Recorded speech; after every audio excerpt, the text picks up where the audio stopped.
warahmatullahi wabarakatuh. Selamat pagi anak-anak. Bagaimana kabar kalian semua? Semoga kalian semua selalu dalam keadaan sehat walafiat dan tetap semangat dalam belajar. Untuk pembelajaran kali ini akan bersama saya, Ibu Ima Taslimah. Pada pertemuan kali ini, Ibu akan menyampaikan materi bab yang ketiga yang judulnya adalah pewarisan sifat dalam pemuliaan dan kelangsungan hidup makhluk hidup. Pernahkah kalian memperhatikan ciri fisik yang kalian miliki dengan ciri fisik orang tua kalian? Apakah ada kemiripan? Dan pernahkah kalian mengamati ciri fisik teman-temanmu? Apakah ada perbedaan? Nah, persamaan dan perbedaan ini dipengaruhi oleh sesuatu yang disebut dengan gen. Apakah itu gen? Di manakah letak gen? Untuk mengetahui lebih lanjut, simaklah tayangan video berikut ini. Anak-anak, coba perhatikan gambar-gambar berikut ini ya.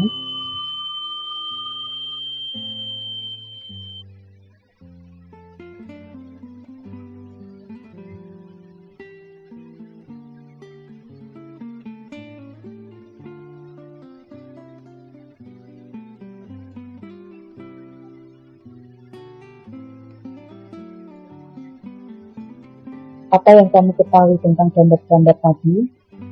Untuk mengetahuinya, kita bahas kelanjutannya. Yang akan Ibu sampaikan pada pertemuan kali ini, yang pertama adalah materi genetik sebagai dasar pewarisan sifat. Yang kedua adalah hukum pewarisan sifat. Materi genetik sebagai dasar pewarisan sifat. Materi genetik merupakan atau memegang peranan penting dalam proses pewarisan sifat. Adapun yang menyusun materi genetik itu adalah adanya kromosom. Coba perhatikan gambar di bawah ini. Ini adalah sebuah nukleus atau inti sel yang di dalamnya ada kromosom. Kromosom itu adalah seluruh untaian DNA, dan suatu untaian DNA itu terdapat unit yang menentukan ciri dari makhluk hidup tersebut yang dikenal dengan istilah gen. Kromosom merupakan struktur yang berbentuk batang yang terdiri atas dua komponen molekul, yaitu protein dan asam nukleat. Berikutnya adalah DNA dan RNA. DNA merupakan singkatan dari deoksiribonukleik acid dan RNA adalah ribonukleik acid. Adapun perbedaan keduanya terlihat pada berikut ini, dan untuk gambar dari DNA dan RNA terlihat dari gambar berikut ini, di mana struktur DNA dan RNA itu digambarkan dengan bentuk heliks atau bulir. Segmen DNA yang mengode sifat-sifat tertentu dinamakan dengan gen. Gen berfungsi mengatur proses metabolisme dan menyampaikan informasi genetik dari satu generasi ke generasi berikutnya. Gen terletak dalam lokus kromosom yang tersusun berderet secara linear. Gen yang terletak pada lokus yang bersesuaian pada pasangan kromosom homolog disebut dengan alan. Berikutnya adalah peranan materi genetik dalam pewarisan sifat. Materi genetik berperan dalam penentuan sifat pada makhluk hidup. Jenis-jenis sifat yang diturunkan pada makhluk hidup nanti ada yang tidak tampak dari luar, istilahnya genotip, dan ada yang tampak dari luar, istilahnya adalah fenotip. Nanti juga ada istilah yang namanya homozigot, heterozigot, dan banyak lagi istilah yang lainnya. Kita lanjutkan tentang hukum pewarisan sifat. Hukum pewarisan sifat dikemukakan oleh Georg Johann Mendel yang dikenal sebagai bapak genetika. Untuk percobaan Mendel ini dilakukan dengan tujuan menyelidiki bagaimana sifat-sifat tanaman induk diturunkan kepada keturunannya. Dalam percobaannya, Mendel menggunakan tanaman kacang erbis dengan alasan yang pertama adalah kacang erbis memiliki pasangan yang sifatnya berlawanan. Yang kedua, dapat melakukan penyerbukan sendiri. Yang ketiga, kacang erbis mudah melakukan penyerbukan silang. Yang keempat, kacang erbis memiliki gair hidup yang relatif pendek serta dapat menghasilkan keturunan dalam jumlah yang banyak.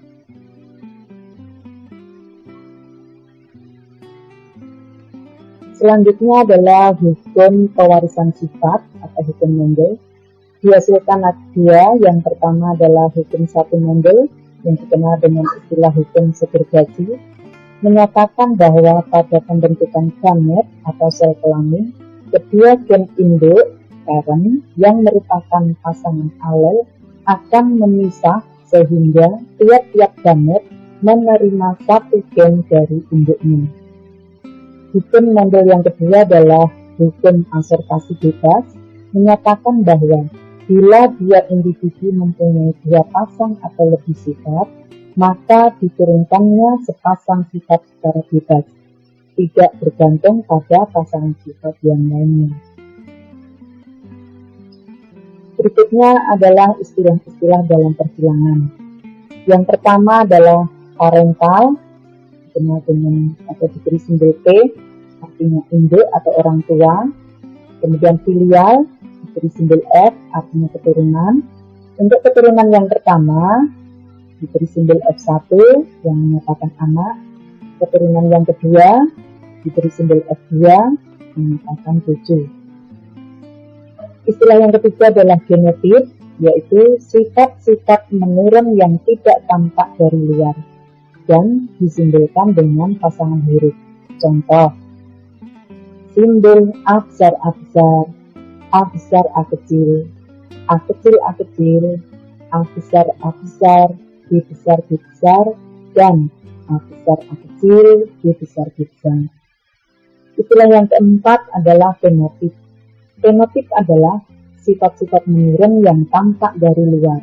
Contohnya, buah besar, buah kecil, rasa manis, rasa masam, dan lain-lainnya.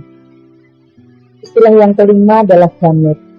Gamet adalah sel kelamin dan berasal dari genotip. Contoh, genotip A besar A kecil, gametnya adalah A besar dan A kecil. Istilah yang berikutnya adalah dominan. Dominan adalah sifat-sifat gen yang selalu nampak atau muncul dan disimbolkan dengan huruf besar. Contoh, simbol huruf A besar A besar, B besar B besar, dan C besar C besar. Berikutnya adalah resesif. Resesif adalah sifat-sifat gen yang tidak selalu nampak atau tidak muncul.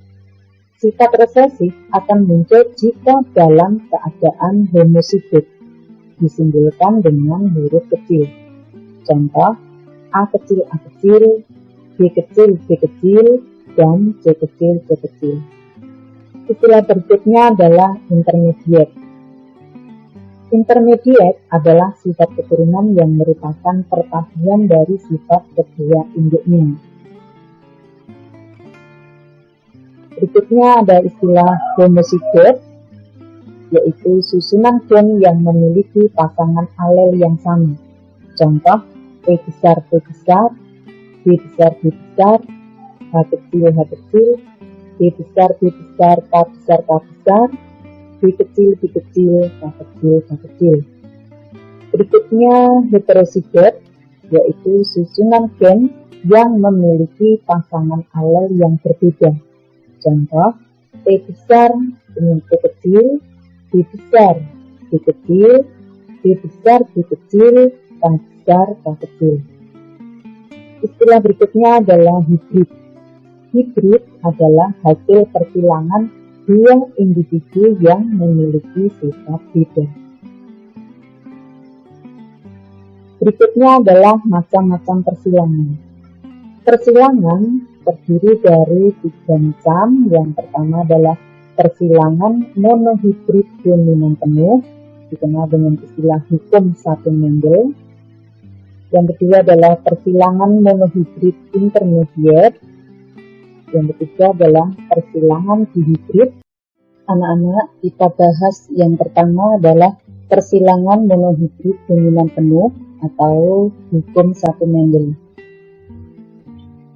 Persilangan monohibrid dominan penuh adalah persilangan dengan satu sifat beda yang menghasilkan keturunan dengan sifat dominan dan resesif. Contoh, persilangan antara tanaman kacang ercis batang tinggi dengan tanaman kacang ercis batang rendah dan menghasilkan keturunan tanaman kacang ercis batang tinggi. Dari pernyataan ini terlihat ada satu sifat beda, yaitu tinggi dengan rendah. Dari kalimat menghasilkan keturunan tanaman kacang ercis batang tinggi, terlihat bahwa ada sifat tinggi yang muncul, sehingga tinggi ini merupakan sifat dominan.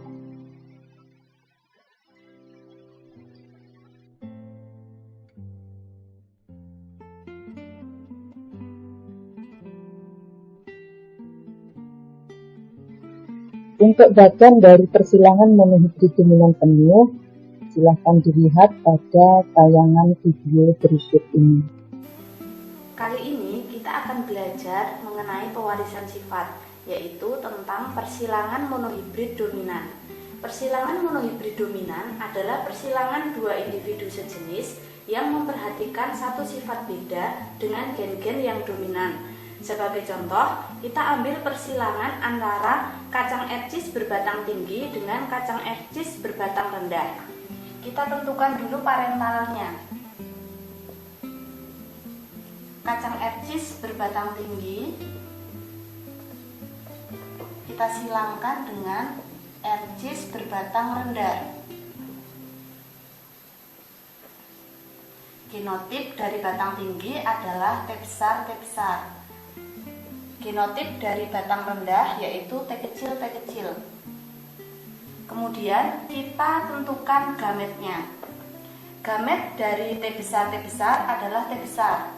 Kemudian gamet dari T kecil adalah T kecil.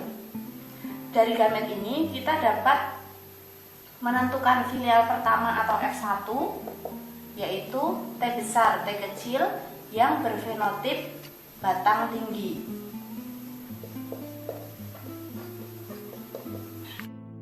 Setelah F1 ditemukan, langkah selanjutnya adalah untuk mengetahui perbandingan fenotip dan genotip pada F2.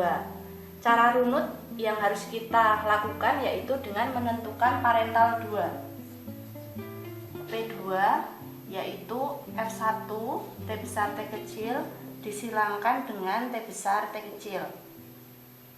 Kemudian langkah selanjutnya yaitu dengan mencari gamet. Gamet untuk T besar T kecil ada dua, yaitu T besar dan T kecil. Kemudian gamet untuk T besar dan T kecil yang kedua ada dua juga, yaitu T besar dan T kecil. Untuk menentukan F2 dapat kita lakukan dengan menggunakan cara runut diagram Punnett. Kita isikan gamet yang sudah kita cari sebelumnya pada diagram Punnett ini. T besar, T kecil, T besar, T kecil. Kemudian langsung kita silangkan antara gamet-gamet ini. T besar ketemu T besar, T besar ketemu T kecil, T besar ketemu T kecil, dan T kecil ketemu T kecil. Jadi perbandingan genotip pada F2 adalah T besar 1, T besar T kecil 2, T kecil 1. Kemudian perbandingan fenotipnya adalah batang tinggi dibanding batang rendah. Untuk batang tinggi ada 1, 2, 3. dan untuk batang rendah ada 1. Anak-anak, sementara yang dapat Ibu sampaikan pada pertemuan kali ini adalah persilangan monohibrid dominan penuh. Untuk persilangan monohibrid intermediate dan persilangan dihibrid akan Ibu sampaikan pada video pembelajaran berikutnya.